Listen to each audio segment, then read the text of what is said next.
into a class in the middle of a course that's a summary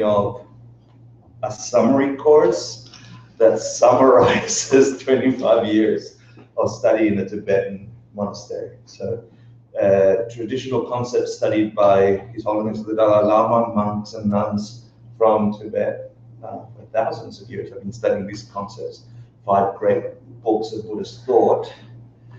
They graduate in a doctorate degree called the Geshe degree in Tibetan Buddhist philosophy, and that was condensed and translated for the first time in the 90s for over a 6-year course. 15 in-depth courses, 3 courses that summarize those 15, takes 6 to 7 years. You've reached year 7. Welcome, which is just a taste. Like tonight we're doing a taste of 5 to 6 weeks worth of study, yeah, which is a taste of 2 years worth of study. So we're getting really to the essence of Buddhist thought, with the goal to apply it in New York City in our lives. So to remove it from a dogmatic or a practice that is safe in a monastery or in an environment like that. And what's the essence of these ideas, the view of Buddhist thought? And how does that work when I walk into a subway or wake up in the morning and feel happy or unhappy? Or think I need to do a career change? Like, how does it work this way? So to do that, we're also combining a bunch of, I guess, cultural Buddhist rituals that condense some of the meaning here. So those people that have been studying 6 years, this looks like a mandala offering. If you don't know what we're doing with our hands, don't worry, it's a traditional thing, just go like that, or think about what it would be like to perceive the world from a state of mind of complete peace, nothing bothering your mind. Is it possible to have an experience of being that is free from negativity, suffering, and so on? If that's possible, what would it look like? What would the world look like with no suffering, but bliss in its place? So that's a mandala offering. Sashe Bukia Jushin Metotram Rira Minchia Nyunde Padi Sange Shindu Mite Wargi Drogun Namda Shinla Chivarsho Hiram Guru Ratnamandala Kamniratayami Sange Shridam Sofi Choknamha Janchu Bardu Dakni Gyaksuchi Daki Chinyan Gipet Sanamki Drola Venchir Sanghe Parsho Sanghe Shridam Sofi Choknamha Janchu Vardu Dakni Gyaksuchi Daki Chinyan Gipet Sanamki Drola Venchir Sanghe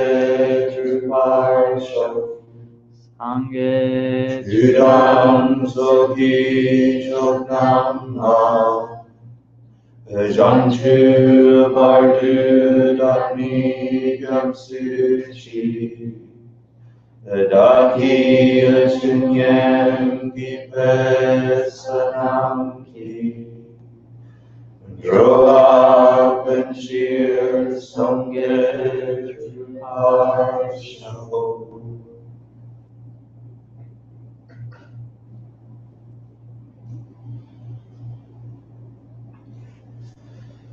Okay, let's go. Hey, how are you? Welcome everyone. It's amazing that there's still humans here, because this is like one of the most difficult courses. It's the course on logic and perception, and there are so many topics in this very dense field of study.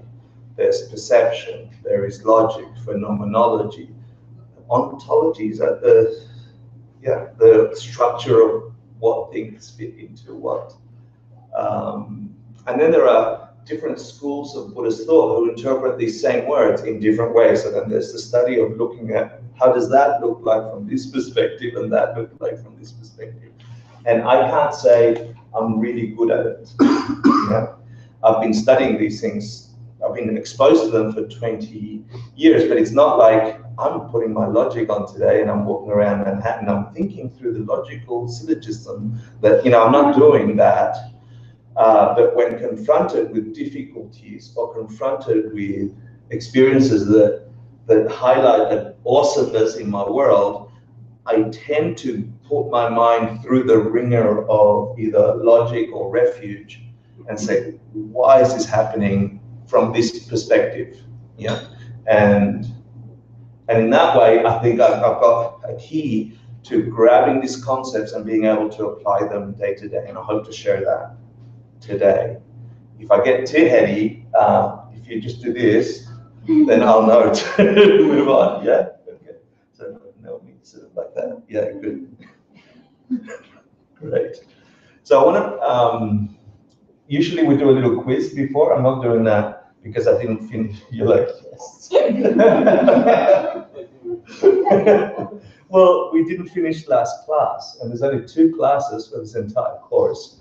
So I figured I'd jump on the ideas from the last class, see what you remember, just generally. I'll recap a little bit, and we'll do a double quiz next week.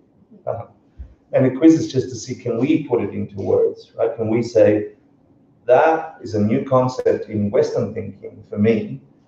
How do I correlate it? So I saw this awesome TED talk that I shared on social media today, and it looked at a neuroscientific perspective of consciousness, and I thought it was the most incredible, almost accurate. I know it sounds like so bad. I know more than neuroscience. It is not bad. Almost accurate depiction of how reality functions for us. When you study the Eastern perspective of reality and consciousness, you'd be able to look at the world that looks at physics, that looks at solid objects and chemistry, and you can see there's something missing from this perspective, some part of the experience of reality that is not quite there. And regardless of that, this presentation was incredible and so close to the Buddhist view on reality, that it gave me chills. It was stunning. So I hope you get to see it. Stephen saw it. Do you want to say what it felt like to hear it? It was like somebody from the neuroscience field explaining karma and emptiness. Mm-hmm. It was really cool. It's really lovely. Used a bunch of the triggers that we normally use. So I used some of their words and mixed them with our Buddhist words. And I propose that our experience of the world, stuff out there, and the self, me in here, are just conditional habituations. I think last time, what was the quote you put? It was propaganda. What did I said? The propaganda of the senses is something I said before. Our senses are filtering reality. Not yet. Next week.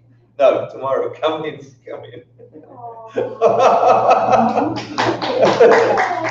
Oh, that is so sweet. Come in. Sorry, we're getting.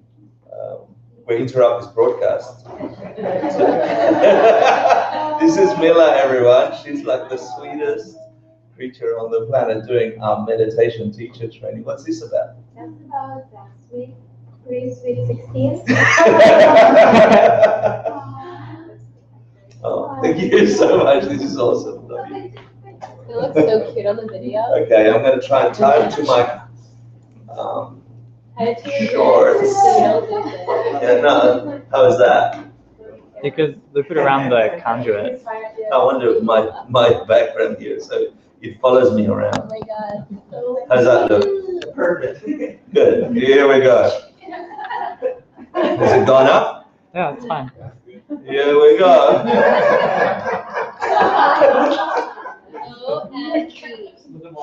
Don't be distracted, okay? Focus on the real identity of reality as you can. Think of the heaviest philosophical topic you can think of with sharp single-pointed concentration. Don't be distracted. Yeah, this is actually interesting that you chose these things today. Thank you. So I propose, can you still see the projection? Or yeah, okay. I propose that what we call reality, our experience of that world and this thing that is me, is a conditioned habituation, a hallucination. In other words, a best guess model of our minds to try and understand what the hell is out there. And I keep using what actually is out there. I keep using the explanation that our eyeballs cannot capture the entire range of visible light. It only captures a tiny amount, right? It doesn't do ultraviolet or infrared and blah, blah, blah. The spectrum is vast and we are only in here.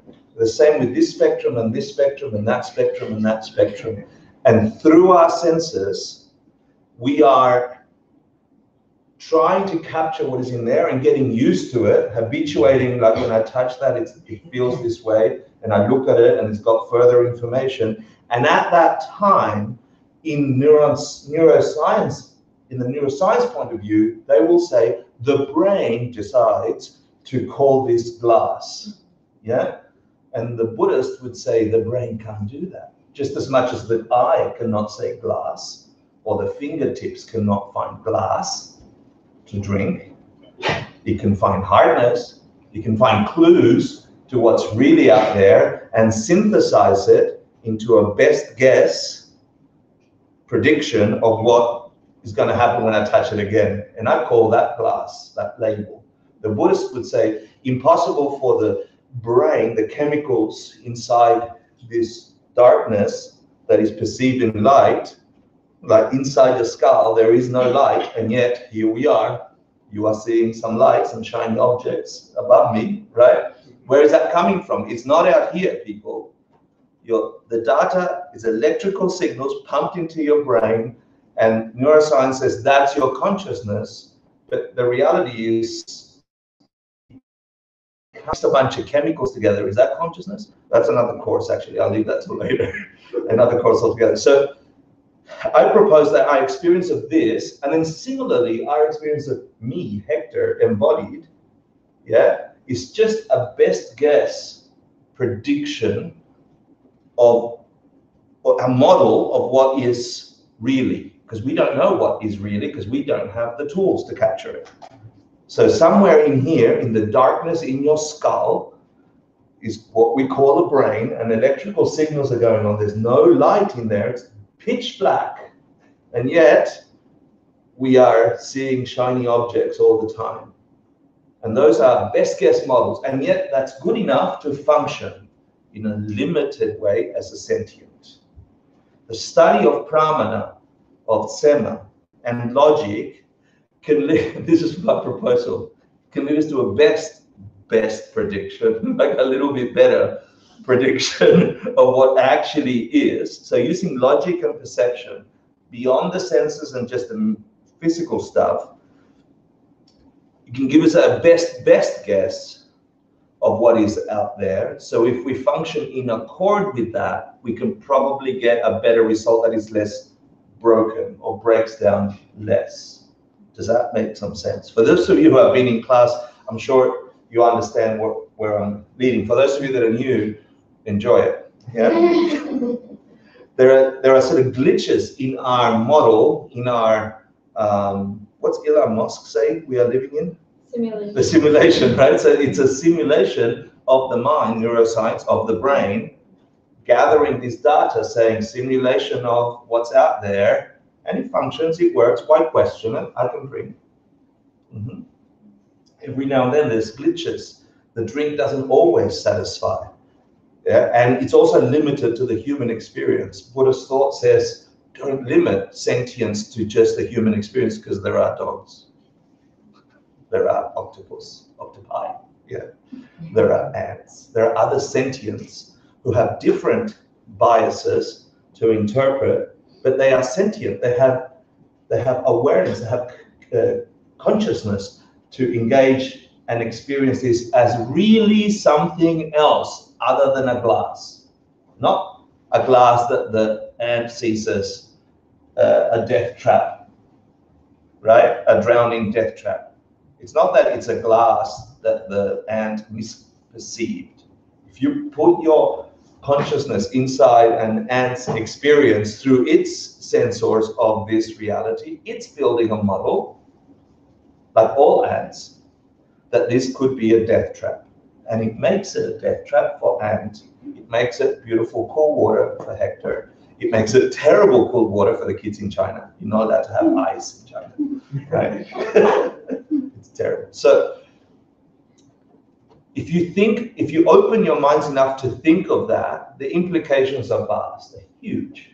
And so the study of pramana is to try and capture how is it that our minds, not just our brains, construct these models so quickly that let us walk around the street, not questioning and so on, until you get a heart attack or something happens to you and then you have to question your reality, but by that time it's too late.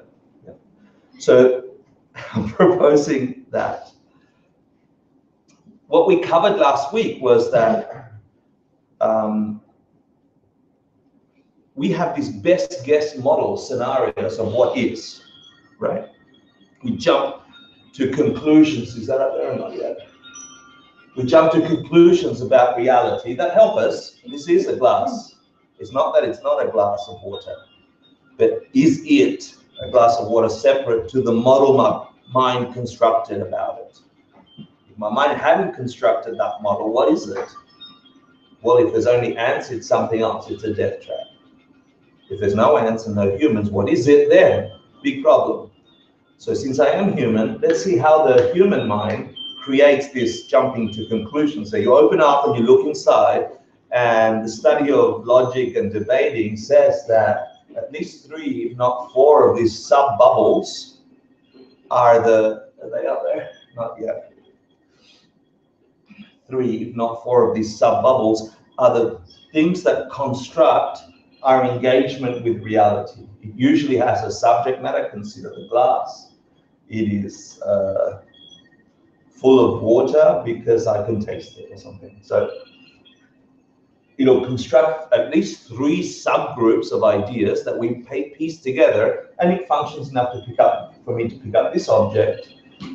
And we've done that so habitually that we don't even think about it in these terms. Meditation, logic, and the study of perception slow that right down so we could see if at any point we are making a mistake about the assertion of what this object really is, what its purpose is, and how I'm engaging with it. Have I lost everyone yet? You all look very confused. No? Cool. Is it the balloons?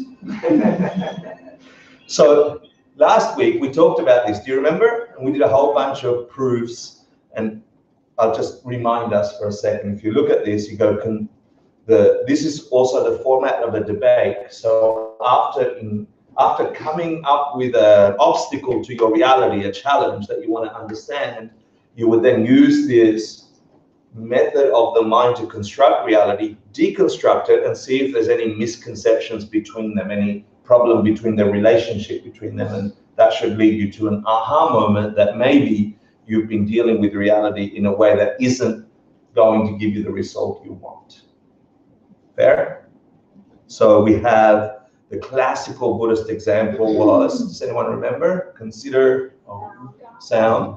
Yeah, consider sound. It is a changing thing because it is made. So we usually say that, right? Something like that. And this was an ancient debate that people thought Om was an unchanging, perfect sound. And the Buddhists went, are you crazy? Om changes. you and then you stop. So it's a changing thing. So I had this debate. And so they broke down this assumption, said, let's find out whether sound changes or doesn't change. This is actually the foundation of analytical meditation as well, when we go and study analytical meditation. It says, consider sound, they're changing things because they're made. Yeah. And sometimes our minds go, just like this, just like boiling water makes steam. What? Boiling water makes steam. It's a changing thing. Steam is made. Just like that, sounds are made. And we're like, yes, we're sure that sounds are made. Yeah, in this case, is this a correct, because there's a difference between making a logical statement and making a correct logical statement. Is this correct? Yes. Why? Because all changing things are made, and sound is a changing thing. Mm-hmm. If you had not studied the logic course, would you know to say that? No. Never, right? Never. Before studying this course, before understanding that there's a methodology to go into your mind's assumptions, models of reality, to break it down into 3 or 4 parts and say, is it true or is it not true? Before this course, I had no idea other than, that sounds right. Yes. Sounds are a changing thing. I think so. Why? I couldn't argue why. Yeah, and I'm sure I could, but there'll be a break in my logic. There's still a break in my logic because I don't know how to do this very well. But there is a method that always guarantees leading you to a correct conclusion, or a conclusion that is vague, that you then have to dig deeper, or a conclusion that is obviously incorrect. And then to do that, we found out what a reason was, what a correct reason was, yeah, etc., and the implications. But let's do this one. I'll get rid of the light to make it easier. This would be a beautiful analytical meditation you can do for the rest of your life, okay? Consider, insert your name here, consider whatever your name is. I should or shouldn't judge others because I can't read their minds. Right? So you see someone in the subway doing something, and most of the time they're stupid, right? Or they're dressed really well and they're awesome, right? Like they're sexy or something. They're like, oh, I really like them. Oh, how nice of them, right? You have no idea who they are, really. Yeah, like 0 idea. They could be having venomous thoughts about murdering everyone on the train, and you're like, she's so pretty. She's probably kind. Yeah, like no idea. So the study of logic and perception lets us have a method to jump in and say, is this true? So do you remember whether a correct reason works or doesn't work? Do you remember the 3 tests? Which was, well, the 3 relationships apply, right? Sorry if it's weird. Yeah. The 3 relationships were, do you remember? The subject and the reason have to be related.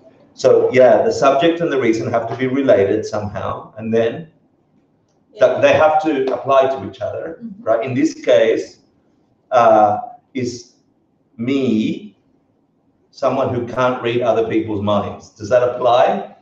Yeah, pretty much applies. I can't read other people's mind, right? What was the next one? If if the assertion is true, then C, then 3. Yeah. Z, sorry, I see what you're saying. Sorry. So Are 2 and 3. I shouldn't judge others because I can't read other people's minds. Is that true? Not necessarily. Let's have a look. Okay. Yeah, if 3, then 2. So if the reason, then the assertion. If 3, then 2. If I can't read other people's mind, then I shouldn't judge them. Yeah. Is that fair? Yeah. Yeah.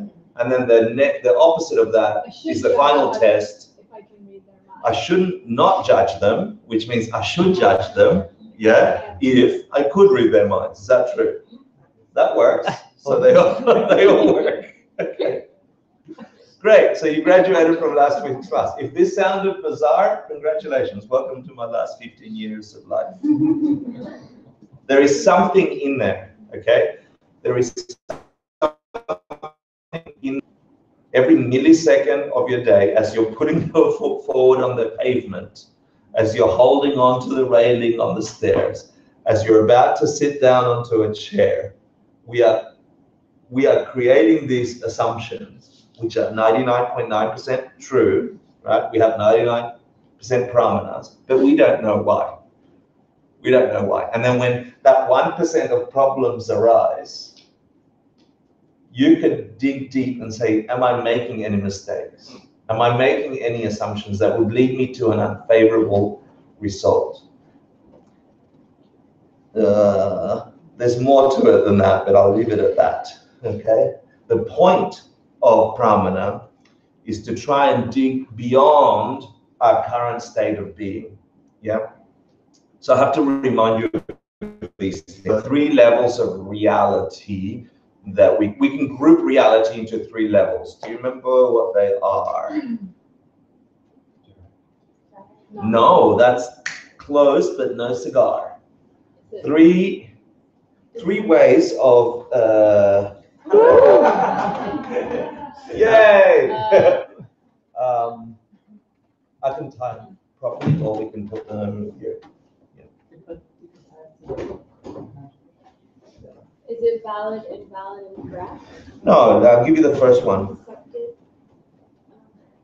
Oh, evident, deductive. Cool. So you could say that if you wanted to be sure that your engagement with reality is true, there's a bunch of reality that you have direct perception over, right? You have, we call that evident reality. The shapes and colors that your eyes are seeing, is this a red something? Yeah, so how do you know? That's it, your eyes caught a red something, yeah? For human reality, that's true. Puppy dog, different story, but let's stay with humans, yeah? So that reality is around us all the time. You can see that the wall is here, you can see the balloons are here, Hector's making sound, blah, blah, blah, there are sparkly lights. Fair? Direct reality, nungyur, evident reality, shapes and colors. And people have them, and animals or other sentients have them. We have the senses to capture that. Fair? Cool. A very simple other reality that is not directly perceived, that is not evident, is your backs, the room behind you. Right? Now that doesn't mean there's no room behind you, but you're not having a direct experience. It's not a shape and color that you can capture. Fair? So how do you know it's there? Sure, we'll get to that. Awesome. So what do we call that reality? Cochlear. Yeah. So hidden, or we get there through deduction. Yeah. And in the Buddhist system, for those of you who've been studying, Aryas, beings who have seen emptiness directly, have access to that reality easily. Like, for example, a hidden reality would be emptiness. Something that's cochlear is emptiness. It's the subtle impermanence. Yeah. We have access to that. We do. Actually. We do, but I'm saying direct of emptiness. Okay. Yeah. Isn't that the third? Yeah, I thought that was. Let's go there soon. It's coming, but it's good. I mean, think about it, okay? Do you agree so far? If you break down your world, stop running around like you normally run around. Let's see if we relook at the way we engage with the world, we can find out more about reality and us than we knew before. Otherwise, we're going to continue doing the same thing that we've always done and get the results we've always gotten. This experience of digging deep, first of all, at what is engaging with reality, the stuff and me, and the way that that is being conceived. If I investigate that, maybe my reality can open up and I can do some shifts. Is that fair? Cool. So cochlear reality is hidden reality. So this is just deductive reasoning. So you know there's an iPhone in my hand, you still think there's an iPhone in my hand, right? But as soon as you hear the sound, is it in my hand? No. unless you saw it, you've done a correct deductive reason that it's not in your hand anymore. I dropped it. You heard the sound, your mind went da da da. Congratulations, you fall asleep. So subtle impermanence or emptiness directly is perceived there. Yeah, like an Arya has a experience of emptiness directly rather than mental or intellectual, and that sits there. That's why I put that there. So then wouldn't that make number one for them? Correct. You're going ahead of time. I love it. So, but well, I'll get there in a sec. Yeah. Stop jumping the gun. Do you notice what I just put up there? Yes. And what just came in the room? And I swear to you, I chose the little black angel instead of the rainbow yellow face because I wanted to be racially sensitive. But I had in that space the starry eyes emoji. Just saying. Which of course doesn't mean anything to a dog. Yeah. Wow. Yeah, exactly. Well, indeed, right? So there's obvious reality. This is no brain surgery. The stuff that our minds quickly make decisions about in that jumping to conclusions method, yeah, and it's mostly right for humans. And then there's Shinto Kokyu, very hidden reality. And just like you said, if you are a being, let's say, who has direct access to hidden reality, an Arya, a being who has seen emptiness directly, right? Then that is your reality. That is your number one, and number two are just one for you. Right. Yeah? You get that? But what if you're number three? You're having your obvious reality, your Nungir, is all three. Yeah, you are having a direct, real, correct perception of all of hidden and non-hidden reality. Hidden for us, not hidden for a Buddha who has access to all of. A Buddha means a being, not Buddha, the dude. Yeah, a Buddha, Bud, wake, Buddha, woke up. Yeah, is a sentient like you who was living in an illusion, caught up in the hallucination, thinking the hallucination was real, and something like meditation woke them up, yeah, and they saw through the illusion, they saw Kokyo reality, hidden reality, but not just the hidden reality of dropping a phone, they saw the highest hidden reality, the stuff very hidden. Hidden, not very hidden, yeah? They saw hidden reality at its edge. They saw emptiness directly. They saw dependent origination directly. Yeah, that's the edges of Kokyo. Because after you see that, you then have this other field that is Kokyo for you, Shinto Kokyo. Yeah? And that is omniscience and so on. So a Buddha, an enlightened being, a being who has gotten rid of the illusion, it doesn't mean you have to be a dude or a dudess with a bubble in your head looking like that. That's not a Buddha. I mean, it is. But you don't have to be that Buddha. You can be a Buddha. You just have to cut the illusion, that is the hallucinations of thinking things are the way they are. They're not. We know that because things are obviously that way. You don't know the wall behind you is that way. Your mind jumped to conclusions, and now we have a tool to see if that jumping to conclusion is 100% accurate or good enough to function for humans. And the big shift between what I see as the fight for neuroscience and even artificial intelligence and the Eastern perspective is that if this is understood correctly, it accesses the very thing that jumps to conclusion that says, based on that data, this is reality. That's called dependent origination or karma.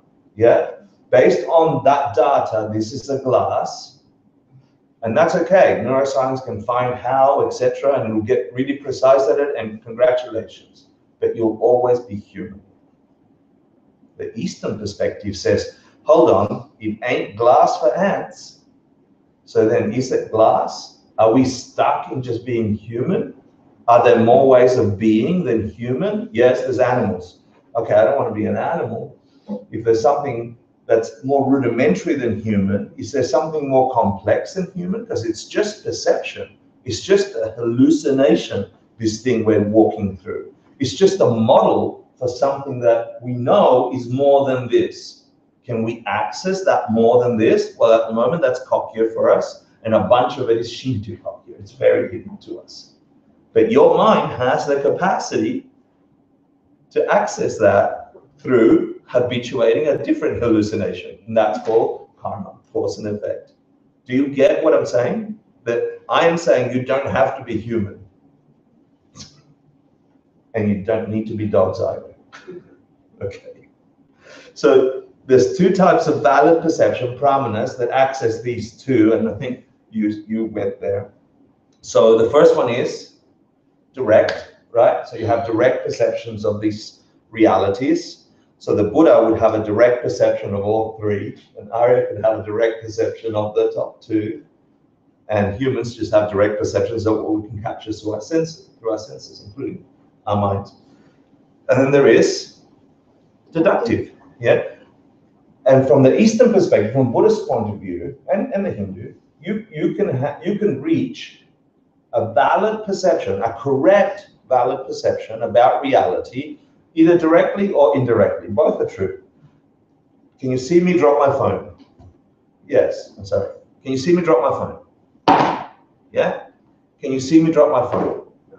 No, but you had a valid perception that I dropped it.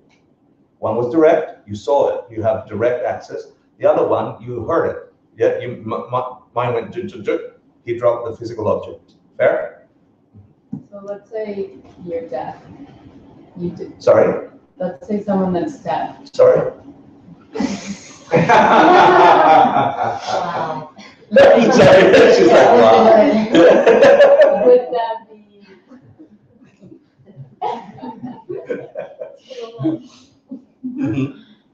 Would that be Go there. deductive? A deductive. Correct. They're living a completely different world, right? Right. If your hearing is gone, can you have a nunya about sound? No. What would sound be to you? Kokya. How do you arrive at it? Through direct or deductive reasoning? Direct perception or deductive perception? Deductive. Yeah. I had a friend who was a cinematographer, who was a filmmaker. His name was Peter. He learned speech by putting his hand on my throat, on people's throats. Going, how do you say that sound? Yeah. So we'd say photography, but he learned to read it. So he'd say photography. Sounds exactly the same. We had to help him go. And so through those senses, oh, that sounds different. Photography, he got to say photography through deductive reasoning. You did it through direct. Right. Yeah.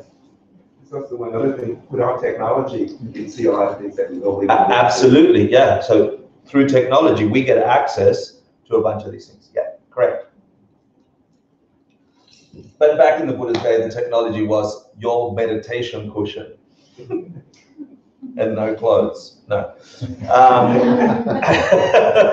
So you didn't have to go shopping, yeah, and get distracted. So that was last week's. We're good? Not all of last week's. I love this. I just put it in there just to frustrate you. I love that there is this chart that exists, ontology, right? Imagine all knowable things, all of them. You can divide them into two. I love this because you can say this about anything. There's two types of people in the world. Those that say there's two types of people in the world and the rest. Right? So there's two divisions of all knowable things. You could say, imagine everything. We call that universe in our world, yeah, in our time. We call that the universe. So everything. Yeah, imagine all knowable things. You could say, let's divide that into changing things and unchanging things. Antakpa and mitakpa, or mitakpa and takpa. I'm just sharing it. We don't have to know it, okay? I just love that it exists. It's also the foundation for being able, if we agree on this model, that can you divide all existing things or knowable things as things that are changing and things that are not changing? Is that fair? Yeah, 99.999% repeater for you will be changing things, right? Are these balloons changing or unchanging? Changing. Is the computer changing or unchanging? Changing. Is that water changing or unchanging? Changing. Which one of these is changing fastest that you can tell? The water, right? Unless you're talking about the movement of the balloons, and it could be the balloons, but the water is changing fastest. That'll disintegrate slower, and this hopefully will stay for another year before they do an upgrade.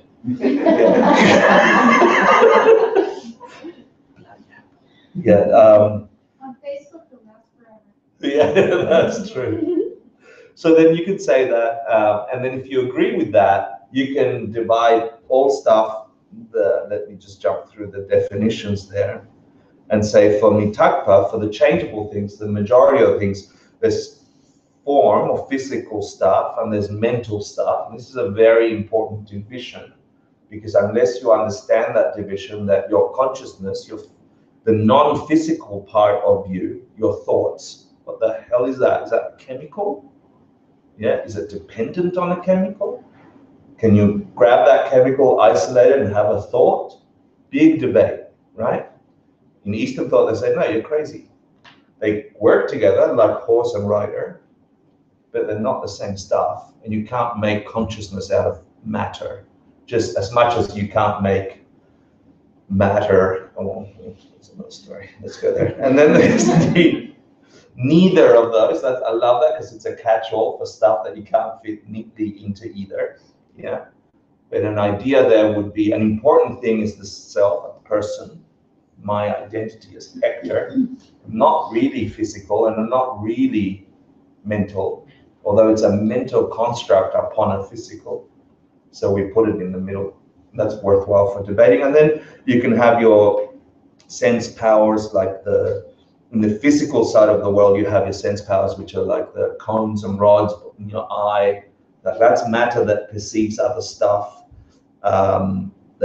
And then there's outside matter, and then the rest and the rest. It's important because if you're going to begin to analyze, if you really want to go deep and analyze what the hell is this soup of hallucination I'm walking through, you want to be very precise about how to isolate that. And then I left it off here, the door to emptiness, the big kahuna experience of Buddhist thought, the biggest thing. And this, glued to dependent origination or karma or causation, however you want to call that, karma and emptiness, dependent origination and emptiness, cause and effect and emptiness. Those two things go together inseparable, yeah? Inseparable thing. And if you understand this concept, even as a foundation, it will radically reprogram the thing that's causing the hallucinations, which are functioning, are good hallucinations, right? I'm hallucinating you right now. You're hallucinating me, and that's okay. That's how it is. How do I know you're a hallucination? Because my eyes are lying to me about what is out there. But that's enough for me to call you person. Yeah. You good? You're good so far? Not freaking out? Good. A doorway to understanding this foundation of Buddhist thought, emptiness, the fact, emptiness. Okay, let's go through the things that emptiness is not for the sake of review and the sake of those people that don't know this definition of emptiness. What is emptiness? What is not emptiness? Let's go there first. What is not emptiness? Nothingness is not emptiness. Okay, good. Protection, you said? Projection. Oh, cool. Projections are not, you're a little too clever. I don't know if I'm, like, you're suspicious. How about that? Yeah. Talk about opening up the ground and diving in. Yeah, correct. Projections are not emptiness. We use the example of a pen. So I'll use the example of this, right? What's this? A mala, we know that, right? Or fair, everyone agrees it's a mala, yeah? It's a buena for those Spanish speaking. It's a buena mala, yeah. Is it not a mala for you? No. No, it's a mala, right? So let's get that out of the way already. It is a mala, right? Is it not a mala for you? No, it's a mala. Cool. Dog walks into the room. I go, what will dog do? Yeah, for dog, its hallucination of this object, what is it? Chew toy, right? Like its hallucination is like, can't wait, sensory. Chew toy, it's a type of word toy. It's a type of word. Yeah. Fair? Yeah. Is it not a chew toy for dogs? No, it is a chew toy. Yeah. Is it a mala for humans? Yes. Is it a chew toy for puppy dogs? Yes. Yeah. Let's do a test. Let's put it on the floor. All the humans walk out, all the dogs walk out. No one's here to perceive it. What is it? Yeah. Right? Your mind should get to a little frozen, like, yeah, when you're trying to think about it, because you can't think about it not being there to think about it. So you go into a little freeze, a little freak out. That little thing can extend when you're meditating, and if you step into that, the world will open up, okay, in a magical way. So that feeling is that this thing can't be anything until someone walks up to it. So let's open the door. Dogs walk in. What is it? Instantly. Dogs' eyes connect to it. They salivate. So what is it? Chew toy. Humans walk in. Their eyes go to it. They think mala. So far, so good, right? Good. So then you have to ask, is mala coming from this object, forcing itself on my consciousness, or are minds projecting mala onto this object based on what you know so far? Of course, right? Mala is coming this way. Don't have to go further, just there. What about for dog? Is chew toy forcing itself onto dog, or is dog's consciousness saying hallucination of chew toy? Hallucination of chew toy, right? Fair? There is data. We agree that it's not that there isn't anything here, so don't freak out. Yeah, there's stuff. It is a mala. For humans, it is a chew toy. For dogs, emptiness is the fact that this has no mala-ness by itself, from its own nature, radiating mala-ness or chew toy-ness. Its nature is not that. It lacks that nature. It is empty of mala-ness. Fair? That's all it means. When we put it on the floor and your mind froze a little, you are reaching the perception of emptiness on that object. When I said no humans, no dogs, you were like, because our hallucination wanted to jump to it. But I told you, you weren't there. And that gap where your mental projection wanted to jump out at it, and I told you, you can't be in the room. You had to think of what is it, and it is not a mala from its own side. It is not a chew toy from its own side. It lacks mala-ness. It is empty of chew toy-ness and any other ness. Fair? That's all emptiness is. Now, why the hell is that important? Let me do a quick jump and then come back to this, yeah? The reason this is important is because if that's true for that, is this iPhone? Does it have iPhone-ness? No. Is it empty of iPhone-ness? This object is empty of a nature of iPhone-ness. Fair? Is balloon projecting itself onto everybody that sees it, experiences it? Yeah? It can't. It's empty of balloon-ness. Fair? These are easy. Fast forward. Your hallucination about you being human, you being just I am just always the angry person. This bad thing always happens to me. It's my fault. I'm just this guy. I'm just this guy. Is that this thing's nature? That's the emptiness of self. Okay. There is a solid, self-existent, findable part of you that isn't changing and that isn't a projection. You are experiencing all this data internally, how you view the world, etc. And your hallucination through habituation is like, I'm a guy walking down the street. Not for a tiger, your food. Not that there's tigers in Africa. That's my own private joke, multiply it, another story.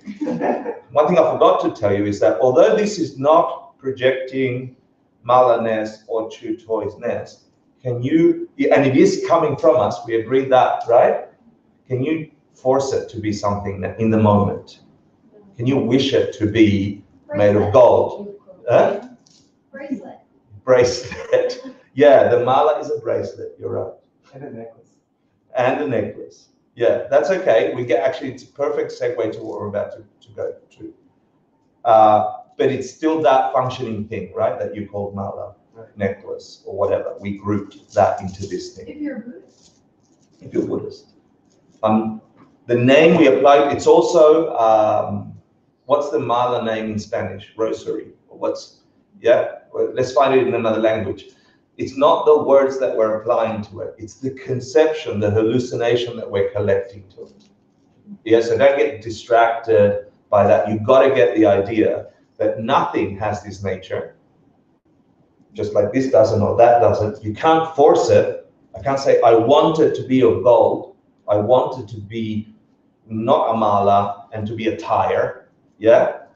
You can't, right? I think that's okay to talk about that for emptiness. To get to that, moment by moment by moment, we left it off at this incredible subject called Chi Jedrak. Yeah, so Chi is quality or characteristic, quality or archetype. Yeah, and Jedrak is characteristic of that quality, of that archetype. This is important because this is a big subject in Brahman.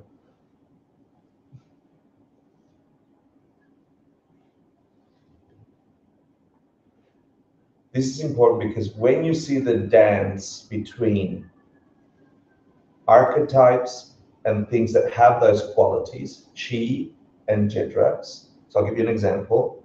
The quality is the ness, yeah, Karnes, Mala ness. Is that up there? Yeah. So that might have the Chi or the quality of car. I'm not saying a car. I'm not saying the car. I'm saying harness. Yeah. It has this quality of car. Before we conceive of a car, we conceive of car. Before we label glass, a glass, we think of glass and does this fit that characteristic, that quality? Yeah, does that make sense? So we might have as a Chi, as a quality, a category, if you like, we have car in our minds, and then we look at these objects and they are Jedraks of that Chi. They're characteristic of that quality we found. Yeah, except for the toaster, right? Which is like, what the hell is that doing there? Your mind is like, why? It's got some similar characteristics, metal and the rest, but we don't like it in that group. It's a problem. Yeah? If you're sensitive to it, you're like, doesn't work. It's just a group of images. Yeah? I've even put a toy car, and that's sort of acceptable for us. But not the toaster, not right, that's wrong. And now our minds are forever, very quickly doing that. It has qualities that we have in our minds, and it looks for things that are characteristic of that quality.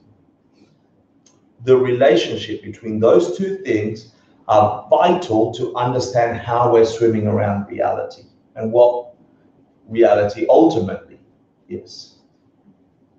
Because when we looked at the mala, we said the chi in this case was mala, yeah? You could have it as bracelet. That could be the chi, bracelet, right? And then the thing that this is characteristic of bracelet is that it's a specific instance of bracelet, meaning it's wooden, it's Buddhist, yeah? But it's definitely bracelet. Bracelet trumps wooden bracelet, fair? Yeah, just like Chevy and Ford and Toyota are Jedraks of car, yeah? A car is a Jedrak of car, yeah?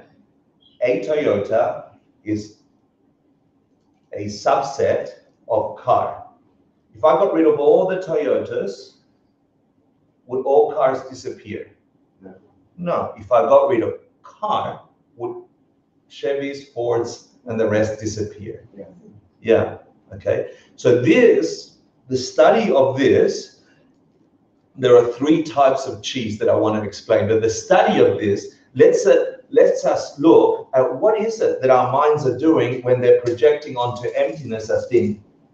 That's the importance of this subject.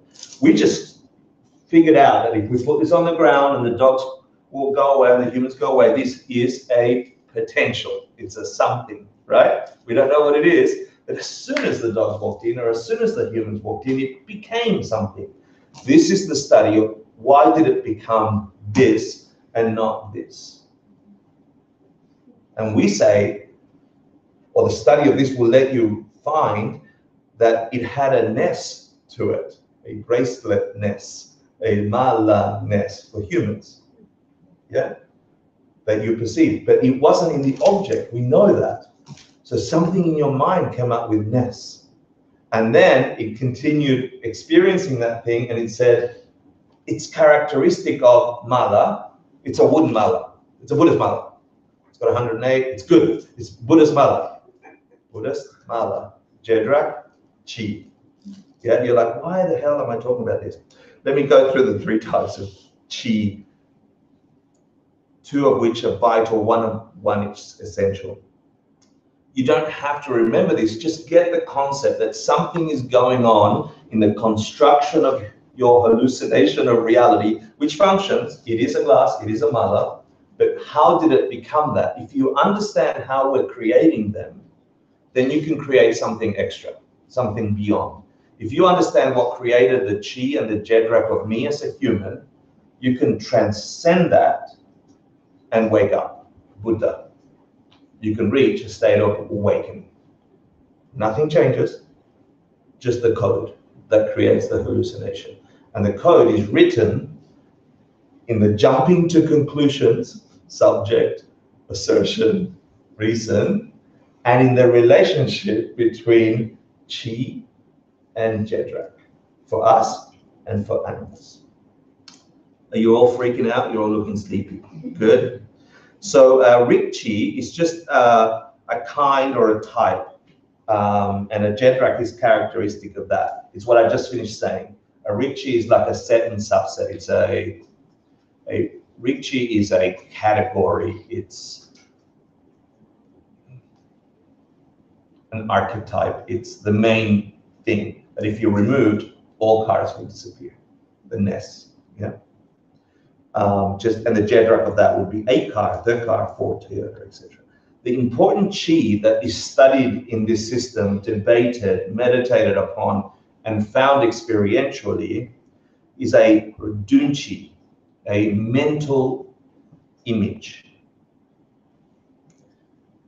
A dunchi, a mental image, has three characteristics, one of which is essential. So Dunchi as opposed to Drachi, Dunchi is something you've already experienced. The Drachi is something you haven't experienced. I don't need to go there. The B part of the Dunchi is vital. It's a mental image of carness, fair? It's a mental image of this quality car, yeah? And you mistake it for the actual object. So the hallucination is the data came in of that shape or that sound or whatever it is, and who created car? Yeah, because it didn't come from the object. The object is empty of that nature. And neuroscience says there's no way your eyeball can see a car. Impossible. This thing, if I put it out there, connected it to a computer, will not see a car. Where does car come from? It ain't car for an elephant. So where did car come from? It came from your mind. How did that happen? A mental image, a Dunchi. Who put it there? This is a big question, because dogs don't have that, but they're sentient and they have visual cortex and they have minds and they're standing in front of the same bloody object. So who put car in this mental image, and who put big seat for elephant in this mental image? Or who put water in this mental image, and who put drowning in an ant's mental image? You and your language, it's our culture, the language and our position, at least part of it is. Correct, yes, to a degree, but not really. In fact, this is where the world flips upside down from the Buddhist point of view. We can say, and there is, I don't want to get into it, but there is a name for beings that can be taught that this is a mala and that this is a glass. So I can grab an Eskimo who's never seen a glass and teach them glass, and they'll get it. I cannot get an ant to agree with me on glass. Yeah, so that part of it is there, but there is, and this is the big flip that I was going on. It's not that stuff is out there and we are choosing to label it on ourselves. We remove choice already. It's an impulse. Someone put that impulse projection in there. It's not that data is coming in here and we're catching it. We already know that data is vast and we can only capture a little bit. We know it's pitch black in here, and yet we're creating mental images that make it light and incredible and real. It's not that we're not in the room. We are in a room talking, right? It's not like you don't exist here. You exist here. This model, this simulation, this hallucination functions for us. The fact that we agree on the hallucination makes us human. It's not that you're human because you've got this flesh or this eyes or this sense. That's not what makes us human from this point of view. We share hallucinations. We agree on shared hallucinations within a bell code. If you don't share hallucinations, you're another realm. You're a dog. Your hallucination is chew toy. And all those beings who are forced to see this as chew toy are not human by definition in this sense. It's not that non-humans see chew toy. It's that not seeing chew toy makes you human. Or seeing chew toy makes you not human. Fair? So the study, the dance between Dunchis and Rikchis, between Chi and Jedra, how our mind is constructing what about that object gave me the ness of car. And why did it give something else to the dog? Finding that, which you can do in meditation and study, will be the key to breaking your hallucination of normal and going beyond normal and still be right, not be crazy, because you can have overly stimulated hallucinations of reality that make you crazy, non-functioning. Yeah? I'm not talking about that kind of hallucination. Fair? So then there's Tsokchi, don't want to go there. You go back. Tsokchi, yeah.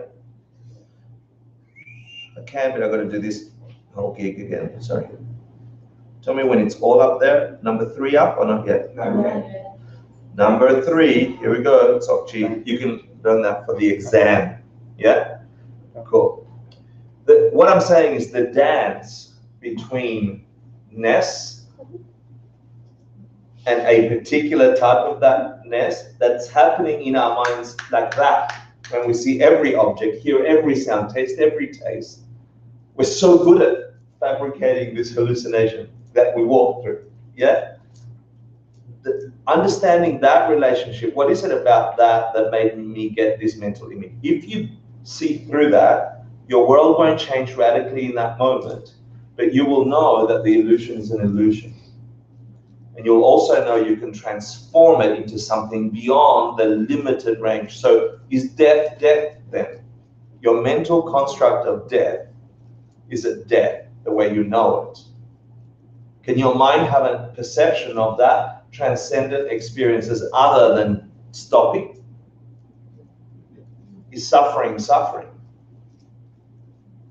Is your history, is your memory something in the past? With understanding how our minds fabricate the reality we're walking through, everything is up for grabs. And the definition of a Buddha, an enlightened being, is one has access to all knowable things, changing and unchanging simultaneously, past and present simultaneously. Your consciousness can reach that. Yeah, I don't need you to be Buddhist. I keep saying that, right? I don't give a rat's. Like, no one owns the fact that your mind is constructing a hallucination that is real enough to walk through. The program you're walking through is solid, it's real. So is the ants. And so can it be more, and so can it be less. Let me just go through. So we are perceiving something, we're actually perceiving the dunchi and confusing it for the something, thinking it really exists out there. Yeah. We say that this perception is forced upon us by our past karma. It just means our habituation.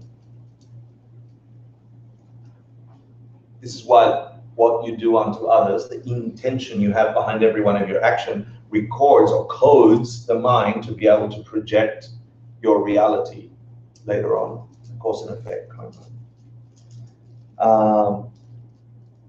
Emptiness or shunyata or compagnie would be an actual object that existed independent of your mind. That moment you had over there, if that existed really as a mala, that's not true. Emptiness is the fact that that didn't exist independent of you. If there was something that existed independent, that would be the gaccha, yeah, which we covered last week. And its absence, the absence of a gaccha is emptiness.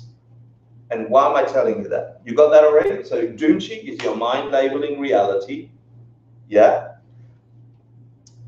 An object that could exist separate from you labeling, all by itself as a mala or a tree or a dead.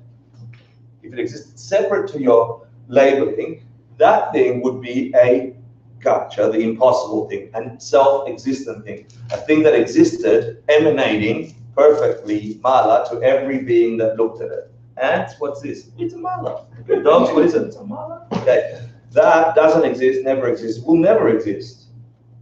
That's not a real thing. The absence of that non-real thing is emptiness. And so, you thought that was hard. And so, in the study of pramana, just play with me now. The fact that you got this far, I'm amazed. Yeah. The reason I put absence in big letters is because one huge topic of pramana, study of logic, is the study of absences, lacks of things. Sorry, it's a pain in the ass. I really worked hard today to try and make this palatable and easy to understand. I am really excited that you're still not sleeping.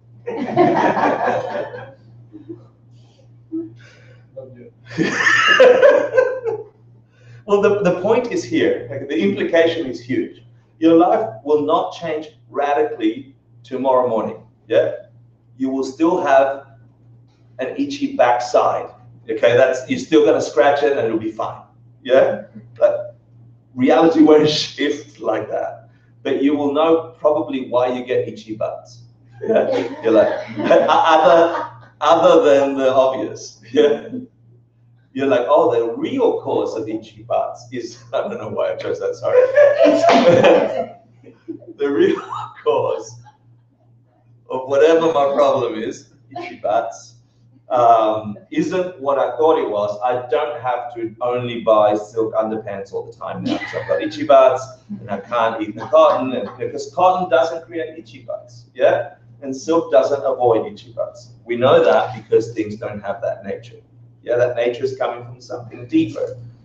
I must have caused itchy butts to others in the past, and that's why I'm experiencing itchy butts. This is hard. Okay, let's move on. So the point of deductive reasoning and using logic is to prove to ourselves two really important things, right? Because we talked about absences, right? Negations, taking away stuff. They are important.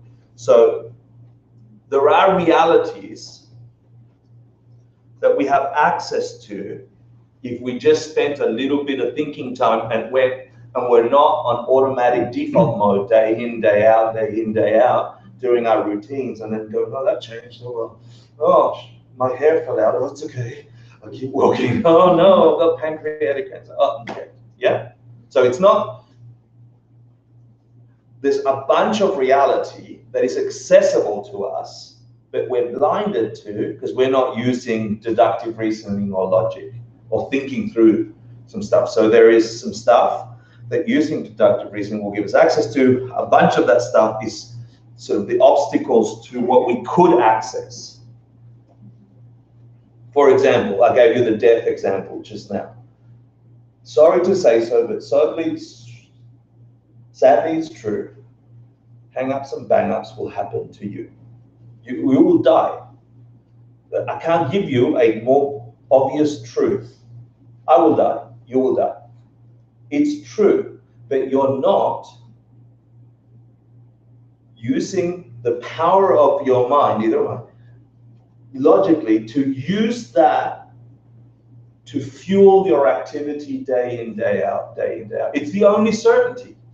Instead, you're busy going, I've got a paycheck on Friday coming. Death or paycheck?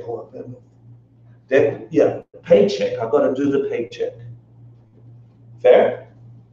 Avoid that reality, as real as it is, because this is immediate, this is tangible. I can avoid that one and I'm here. Well, the week after next is another paycheck, or the next month or whatever, I'll better work on that. I'm working.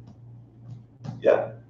And meanwhile, there is a reality that we are not placing our minds on that is looming all the time.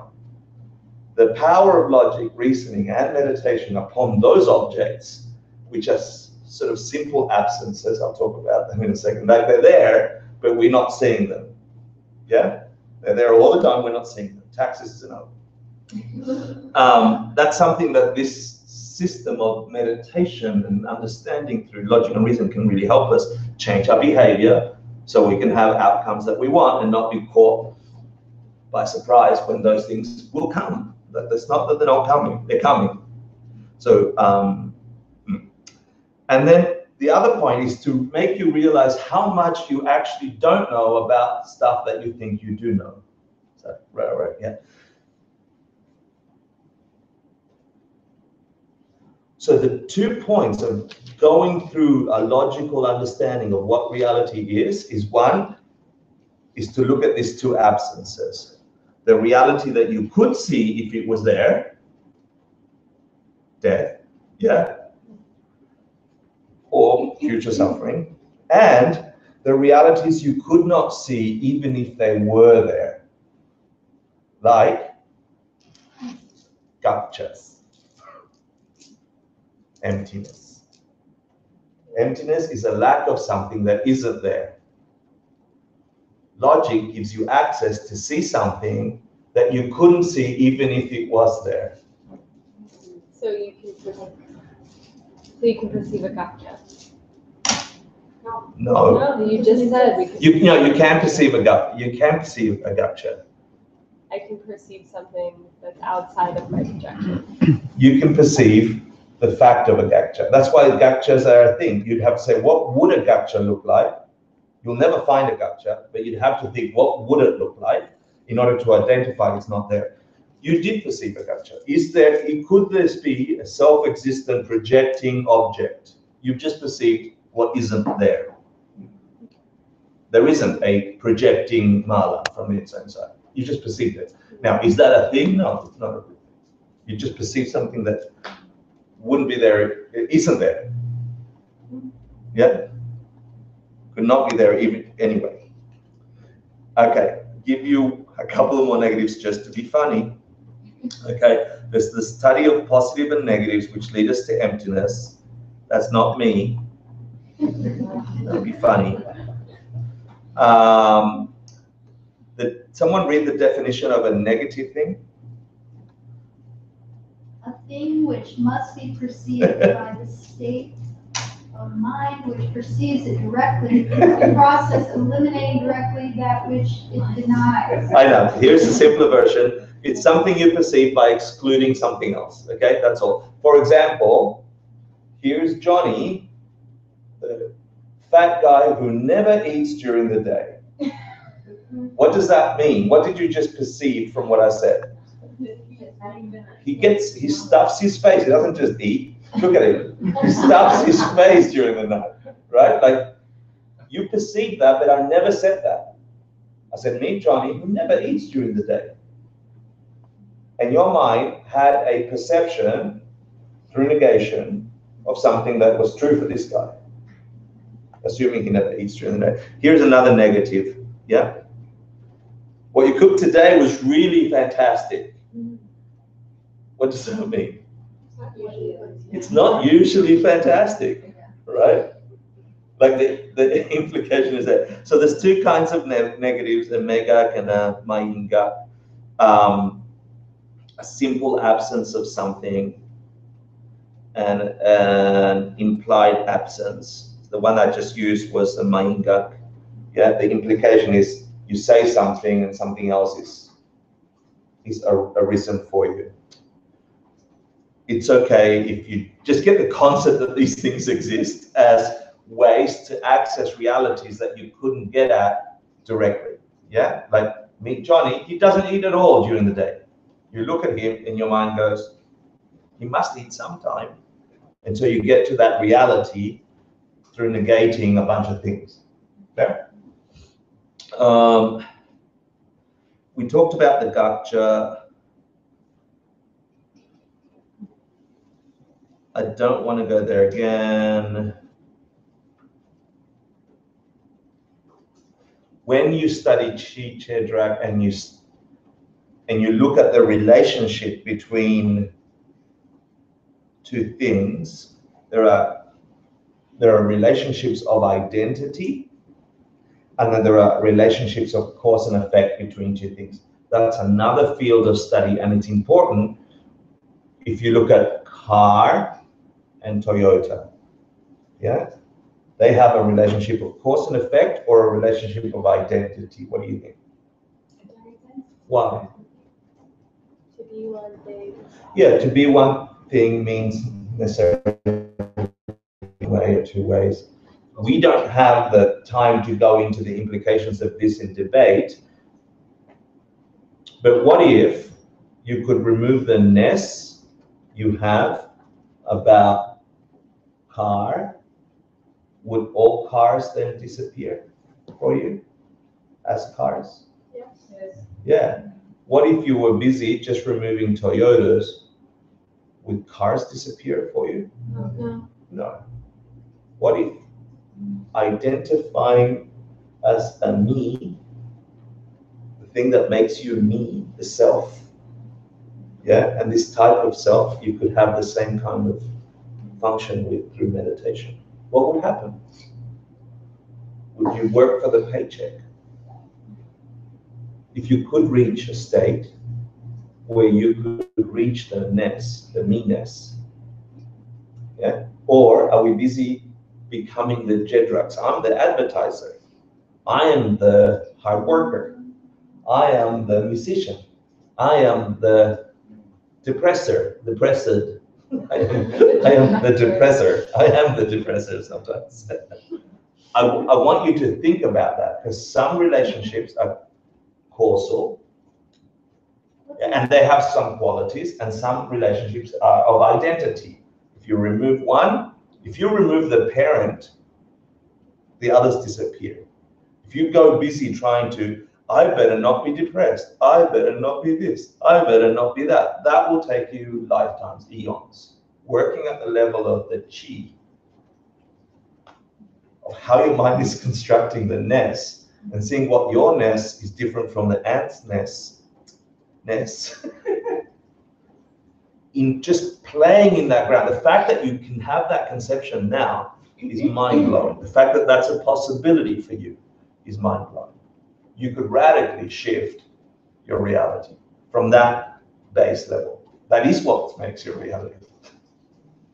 And then a Buddha won't be something you're achieving, you're reaching enlightenment. You would instantly recognize, since all things don't have a nature, things are empty of that nature. If you had the causes, if you could access the chi of who I am and what this is, you could transform this experience, this hallucination, into one that actually functioned. What's my chi? What is your chi? It's a type of tea. It's chai. I don't want to do this. I don't want to do this. I want to. There are different ways of proving absences. I'm just going to touch on this so you can get a headache. Yep. There's certain ways of proving not being. Yeah. So, what's the thing proven here? What's the absence being proven here? Consider this room, yeah, full of good, educated Buddhists. You know about different realms if you did that course. Hungry ghosts is a realm, yeah. It'd be improper for anyone to say in this room to swear that hungry ghosts exist if no one has had a valid perception of a hungry ghost. So what's the absence being proven here? Existence of a perception of a Yeah. The validity of hungry ghosts, right? The reason it goes here is because there's two types of correct reasoning. One for people that see the world like you do, and ones that don't see the world like you do. I don't want to go there either. I apologize for too much info for today. We started this course by saying one of the main reasons to study it was the Buddha gave this quote. Do you remember the quote? I, or someone like me, should not judge others, otherwise they'll surely fall. We started this course last week by saying, and when we did course 13, by saying this was important. Why is that important? What happens if we judge other people? That person in the subway that you were sure was a nice person is about to murder everyone. And the other person who didn't look like a nice person, who might have been just the sweetest person and every aspect in between. If life is a projection forced upon you by some mental imprints, then every mental imprint you make, which happens like that, is vital for the creation of your future reality. We are forever stepping into the realities we plant in the way we act in the world. And if we don't act in the world in accordance with what is true and real, we will forever be making the mistake of a broken realm, of a broken world. Because judging a person versus their behavior assumes that you can read their mind. Remember the first logical statement we did? And can you read their minds? No. So should you act when someone comes at you with a knife? Yes. How? Why? Because it's rebellion. But what if it's a Buddha disguising themselves as a crazy person? You're still gonna Well, die. if you can validly perceive that it is a Buddha in disguise, then however you do that Good, on good. your whatever. But if you can't have that perception in that moment, then Yeah. you have to act in a way that's best for Yeah. all beings. And so what's a sort of thumb, what's the thing, thumbnail? No, thumb, rule of thumb, yeah. What's a thumbnail? What's a rule of thumb? Understanding that your world is being projected based on your actions, your behavior, mostly your intentions, towards a world that you understand to some degree. If reality is not this way, but appears to you, forced upon you by what you've done in the past, then what's the consequence there? What's the implication? What must you be like? What must you act like in the world? The way you want your world to be in the future. Yeah, exactly the way you want the world to be in the future. Do you want to be hurt by others in the future? So what should you act like? Not hurt others. But what if someone comes at you with a knife?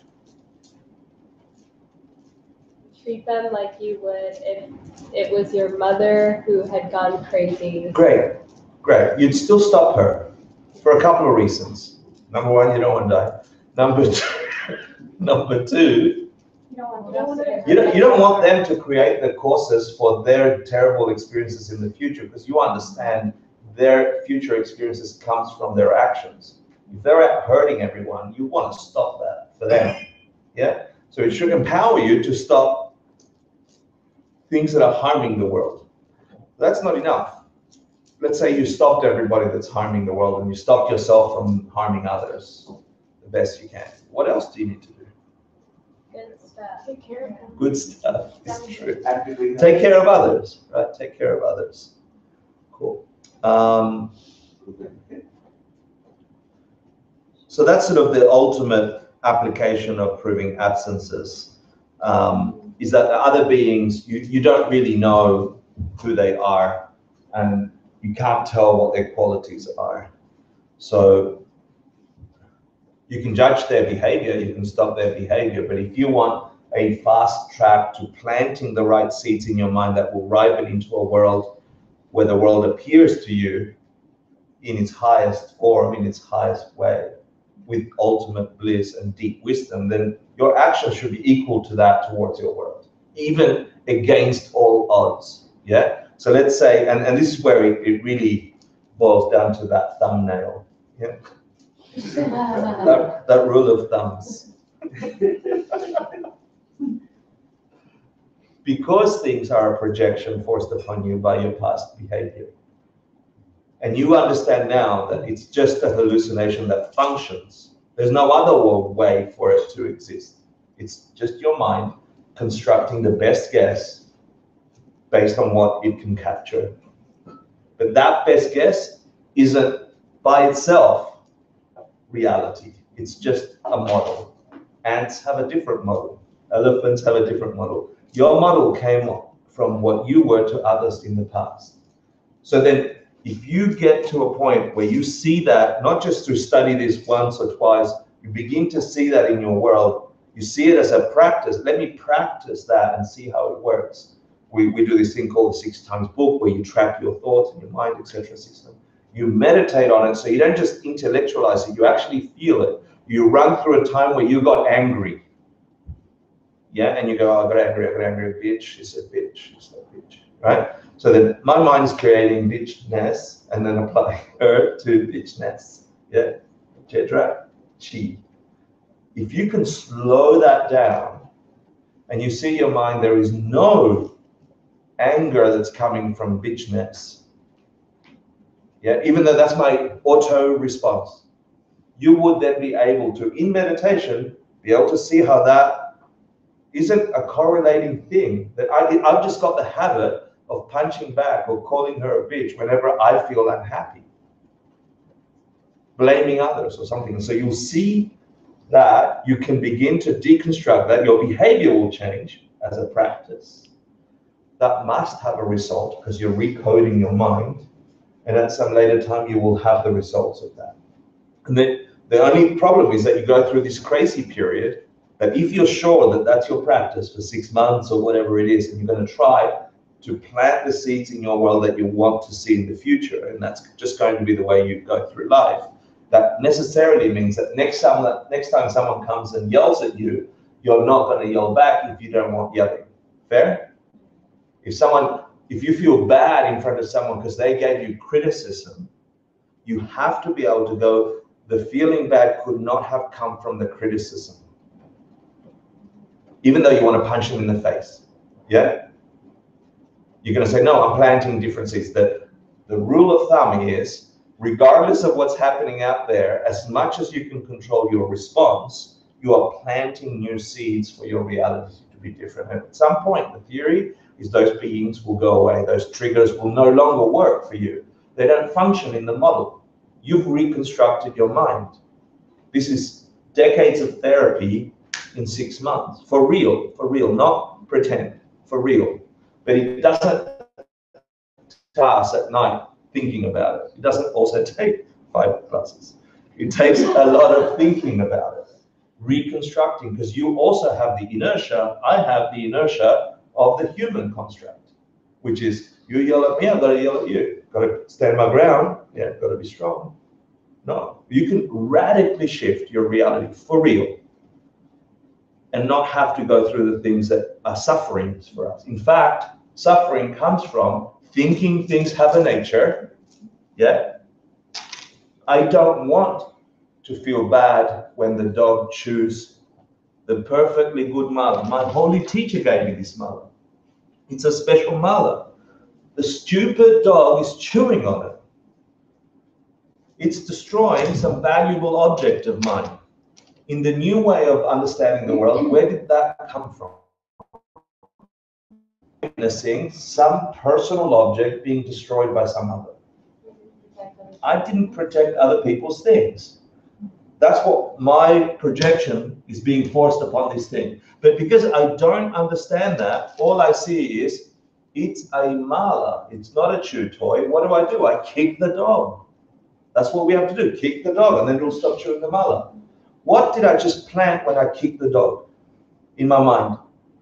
Harming a being. Yeah?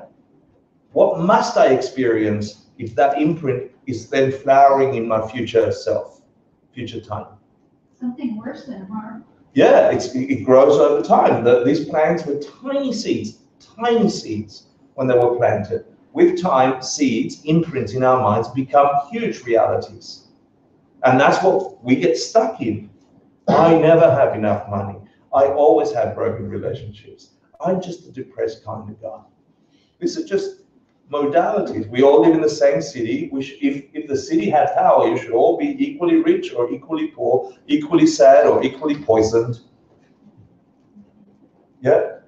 But we're not. We each have an individual construct that didn't come from the city, didn't come from the others. It came from who you were to others in the past, even if you can't remember. It has other implications as well. With that, you have concluded the Pramana course. And next week, we get to the sweetest, most exquisite texts ever in Buddhist literature. These are personal advices from teacher to student, not heady at all. It's like, if you want your heart to melt, if you are sick of the internal rat race and can't do logic, and you're like sick of overthinking reality, this lets you just say, if you had your own personal angel, Buddha, someone just whispering your perfect advice for you, what would it be like? And so there's this text, this series of texts called Lojongs, which are personal advices between teachers and students, which are shortcuts that require that relationship, yeah? Because if you think about it, if mala is something that is projected, if the teacher is something that is projected, a being I can sit in front of and go, oh my God, you just opened up my mind that doesn't come from a person sitting. It comes from you. And if it comes from you, you want to keep that going. And the only way to keep it going is to do the same towards others, or keep that being close. And so this is I don't know how to call it. It's like, imagine an ocean of fluffy hearts. And you are forever supported in this warm ocean of fluffy hearts. And everything that touches you is an aha moment. And it's beautiful. It's really a stunning course. 2 weeks on that. Yeah, starting next Thursday. So with that, thank you for letting me ramble on. Let's do a quick dedication. Yeah. Anthony, do you want to do it? Let's try. Sashi Puki Jishin Metotram Rira Michilindekapadi Sange Shindu Mitheruardi Rogun Namda Shinma Chuparsho Idam Guru Ratnamandakam Niryatayami Deva Didyokulo Sunam Yeshe Tsokshin Sunam Yeshe Lejinwe Rampa Kuni Topashno.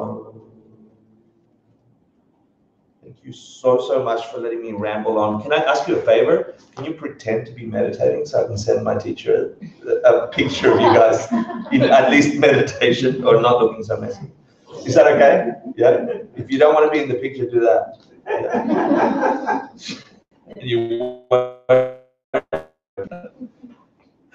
Okay, let's have a look. Alan, I got you. Here we go. This is your best meditation posture? Sorry. We go again. Okay, one more time. Sorry, I did it too funny. Yeah. Thank you. You guys are awesome. Yeah, thank you so much. For those of you doing meditation teacher training, we're on trauma tomorrow, summary tomorrow, and trauma announcements. Next Wednesday, Halloween here, Sarah and I get to talk about death and the afterlife, and I think I want to have makeup. Can we do makeup? Oh, okay. Yeah, so we're going to look at the Eastern perspective and just make it real about death and dying in a spooky kind of way. Yeah? You know what kind of way? Spooky. Yeah. And anything else? Yeah, this Saturday we have a masterclass with Miriam Parker. Oh, amazing. So she'll be tying together the philosophy of Buddhism to yoga and meditation all in one class. There'll be a lot of movement, but there will also be meditation and philosophy talk. And then on Sunday is an intro to meditation workshop. So if you want to get like the foundation for meditation for your own daily practice, that's on Sunday with Moon. Beautiful. Yeah. One more thing. Yeah. Tomorrow is your birthday. Tomorrow is my birthday. That's probably why. Yeah, thank you. Talking about death and dying, this is the first birthday I have without my mum. I didn't know what that was going to feel like, and I sort of feel unworthy of having a birthday. It feels really strange. So like that experience, there are a bunch of people going through life uncertain of when death will come to them or what it will mean to them. So it's a hidden thing that we are avoiding because of the paycheck. Whatever you can do to love your mum, whatever you can do to reconcile with people that you got issues with or not, we're all on the same planet projecting the same ball. I don't know how to have a birthday without the person that gave me birth. And yet I'm deeply grateful that that we had the time together. So don't make a huge deal about my birthday because I don't know what to do. Or do a big deal and then know that I'll be weird about it. Yeah. So thank you for reminding me, and I just encourage you to think logically about the absence of the knowledge you know is there, but you're not looking at. None of us know. You all know you're going to die, and the people you love will also die. You have no idea when that will happen. Zero. For some people, it's tonight. In fact, it's 1.8 people a second on the planet. Yeah, my mum was just one of them. I was just one of the people that I loved, that loved her. I'm not the only one. This is a shared human experience. The other thing that I'm certain of is that the only thing that remains, remember physical and mental, physical is gone. Mental continues, just like the physical continues, mental continues. I'm pretty sure about that. More than hungry ghosts. Yeah. So then what we put in our consciousness and what those seeds are, our actions on the planet, are everything. Are everything. More than the paycheck. Although you need the paycheck to help lots of people. So get the paycheck and do that. Yeah. Thank you. Please have an awesome evening. Sorry to make it weird at the end. My pleasure. Thank you. And we finished early, ladies and gentlemen.